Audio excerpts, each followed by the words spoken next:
हमारा हरी बहुत तरह के व्यापार करता है, लेकिन कमाई किसी में नहीं होती है।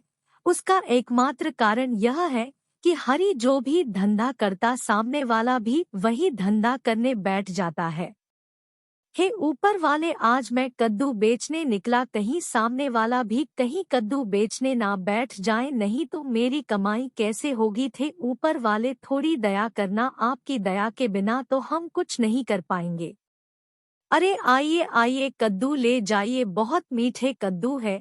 ऐसे कद्दू आपने कभी देखी नहीं होंगे, आप जल्दी ले जाइए, यह कद्दू खाएंगे तो मुझे सालों साल याद रखेंगे। भैया मुझे 1 किलो का कद्दू देना, लेकिन अच्छा देख कर देना। कद्दू ले जाइए, कद्दू ले जाइए, मैंने खुद घर पर उगाए हैं, जल्दी ले जाइए। हरी जैसे जैसे लोगों को बुलाते जाता, बहुत सारे लोग उसके पास से कद्दू खरीदने आने लग जाते हैं। लेकिन हैरी की किस्मत में सुख नहीं था। एक टोकरी कद्दू भरकर उसका प्रतिद्वंदी बाजार आ जाता है। आइए आइए आइए चाची मौसी, मेरे दुकान का कद्दू खाइए, आपके मुंह में आ जाएगा हंसी ऐसी बनेगी घर में सब्जी। आइए आइए आइए, सामने वाले का साड़ा कद्दू और मेरे यहाँ ताज़ा कद्दू, आइए आइए। अरे क्या मैं सड़ा हुआ कद्दू बेच रहा हूँ? बिल्कुल गलत बात मत बोलो, मैं कह देता हूँ। अरे जलो मत दोस्त, बराबरी करो, तुम्हारा भी बिकेगा। हाँ, अरे आए दीदी, आए मौसी, चाची, आए आए।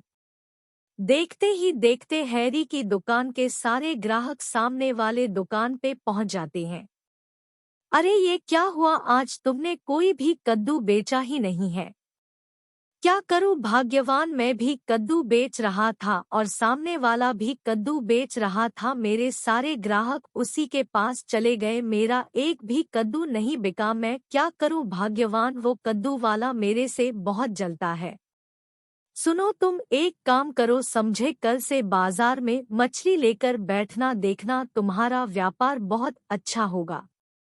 ठीक है, अगर तुम बोल रही हो तो तुम्हारे कहने पर कल से मैं मच्छी बेचूंगा, देख लेंगे क्या होता है। अरे ले जाइए राहु, मछली ले जाइए, 200 रुपए किलो, सिर्फ 2 रुपए किलो। मैं हिंसा लेकर आया, वो हिंसा 500 रुपए किलो। हिंसा आइए आइए, सबके लिए ले जाइए, लेकर जाइए। भैया मुझे 1 किलो मछली दे दीजिए, भैया जल्दी दीजिए। हरी 500 में हिलसा मछली बेच रहे हैं, कोई बात नहीं, मैं 450 में हिलसा मछली बेचूंगा। 450, हाँ ले जाइए ले जाइए, 4.5 साल में हिलसा मछली ले जाए। अरे वो तो हिलसा मछली बहुत सस्ता बेच रहा है, चलो उसी से ले लेता हूँ, फिर उधर ही जाता हूँ, चलो। अरे वो भैया आप कहाँ जा रहे हैं? अरे रुकिए तो सही, यहाँ देखिए कितनी अच्छी मछलियाँ हैं। मेरे पास आए थे और बिना मछली खरीदे जा रहे हैं, ऐसा क्यों कर रहे हैं? भाई मुझे एक बात बता, मैं तुम्हारा क्या बिगाड़ा हूँ जो हर बार तो मेरा व्यापार चौपट कर देते हो? मैं जो भी चीज बेचता हूँ वही चीज तू भी बेचने लग जाता है। अरे मैं पागलों की बातों पर ध्यान नहीं देता, आप लोग भी मत दीजिए। क्या बोला? मैं पागल हूँ? मैं पागल हूँ? आज के बाद मैं यहाँ पर व्यापार ही नहीं करूँगा, फिर देखता हूँ तुम मुझे कैसे परेशान करता है, मेरे नकल भी नहीं कर पाएगा और मेरा व्यापार भी नहीं छीन पाएगा। तुम्हें पता चला, आज भी मेरा धंधा चौपट कर दिया उसने, आज भी वो मछली बेचने लगा और मेरे सारे ग्राहक दूसरी बार चले गए और मुझे पागल भी कहा। क्या उसने तुम्हें पागल बोला? ऐसा बोला उसने? रुको रुको, सुनो, मेरे दिमाग में एक बहुत ही अच्छी सोच चल रही है। हाँ, और यह करेंगे तो तुम्हारे बाजार में जो तुम्हारे शत्रु हैं वह हमेशा के लिए भाग जाएंगे। हाँ, अरे तुम्हारा आइडिया है क्या, ये तो बताओ। अरे वाह, यह तो बहुत ही अच्छा आइडिया है। ये आइडिया मेरे दिमाग में क्यों नहीं आया? अब देखता हूँ कि मेरा धंधा चौपट कैसे करता है, मेरा क्या बिगाड़ लेता है, अब मिलेगा जैसे को तैसा। अगले दिन से हरी के घर में राज मिस्त्री काम करने लग जाते हैं। थोड़े ही दिन में एक बहुत बड़ा और लंबा छत तैयार हो जाता है। काम खत्म होने के बाद एक दिन रात को हरी बहुत सारी बकरियां लेकर आता है और छत में रखकर उनका पालन करता है।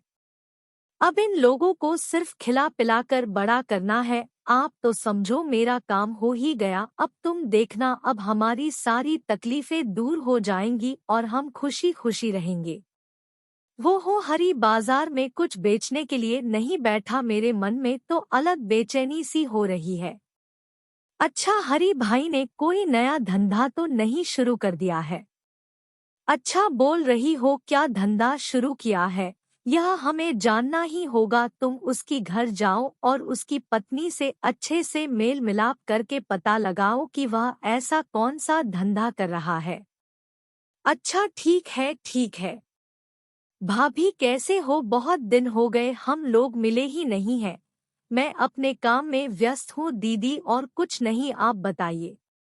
भाभी, आपने क्या उस छत के ऊपर घर बनाया है? ना कोई छत है ना कोई खिड़की है। हम लोग तो यहाँ पर मछली पाल रहे हैं। मछली पाल रहे हैं, वो भी छत के ऊपर?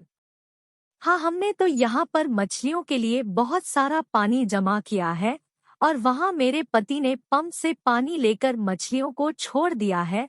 बहुत सारे अलग अलग ढेर सारी मछलियाँ हैं यहाँ पर। यह सारी मछलियाँ मेरे पति बेचने वाले हैं बाजार में। अरे शाबाश, भैया के पास तो काफी दिमाग है, छत के ऊपर मछली पाल रहे हैं। ये क्या भाभी, मुझे तो बकरी की आवाज सुनाई दे रही है। अरे आसपास शायद कोई बकरी घूम रही होगी, इसीलिए ऐसा ही कुछ होगा, शायद मछली पाल रहे हैं। ये तो बहुत ही अजीब सी बात है। ठीक है, आज मैं चलती हूँ भाभी, किसी और दिन आऊंगी मिलने, आप संभल के रहना। हाँ, क्यों नहीं, जल्द मिलेंगे। जाओ जाओ, तुम भी जाके छत पर मछली के लिए जगह बनाओ, तभी तो आएगा असली मजा। अच्छा, तो ये बात है, इसलिए हरी बाजार में कुछ बेचने के लिए नहीं आता है। वह क्या सोचता है कि इस तरह से मछली पालने से अमीर आदमी बन जाएगा। और अगले दिन से उसने भी अपने घर की छत पर बड़ा बड़ा लंबा लंबा ईंट बांधना शुरू कर दिया और काम खत्म होने के बाद उसने इस बड़े छत में पानी डालकर उसमें खूब सारी मछलियां को छोड़ दिया। समझी, भाग्यवान मछली जब बड़ी हो जाएगी ना, तब हम लोग लखपति हो जाएंगे, लखपति। देखो भाग्यवान, हमारा उपाय काम कर गया। उसने अपनी छत पर मछलियां पालना शुरू कर दिया है। अब तुम देखना उसके साथ क्या होता है। हमें बस ठीक समय का इंतजार करना है। आप तुम देखना कि नहले पर दहला किसको कहा जाता है? जो कुआं खोदता है वो सीधे उसी में डूब जाता है। अरे बकरियों की आवाज आ रही है, चलो उनको जाकर कुछ खिला देता हूँ, शायद उन्हें भूख लगी होगी। देखो, जब से हमने मछली के लिए ऊपर टंकी बना दिया है, तब से हमारा दीवार तो भीगने लगा, हर दीवार गीला रहता है और अंदर पानी टपकने लगा है। तुम इसकी चिंता मत करो मत करो, बस थोड़े दिन की बात है, उसके बाद हम तो लखपति बनने वाले हैं। ना लखपति, हम दीवार के चारों तरफ टाइल्स लगा देंगे। मुझे कुछ खाने दो, भूख लगी है। देखो, तुम्हारे लिए ने गर्मागर्म पूरी और सब्जी लाई हूँ।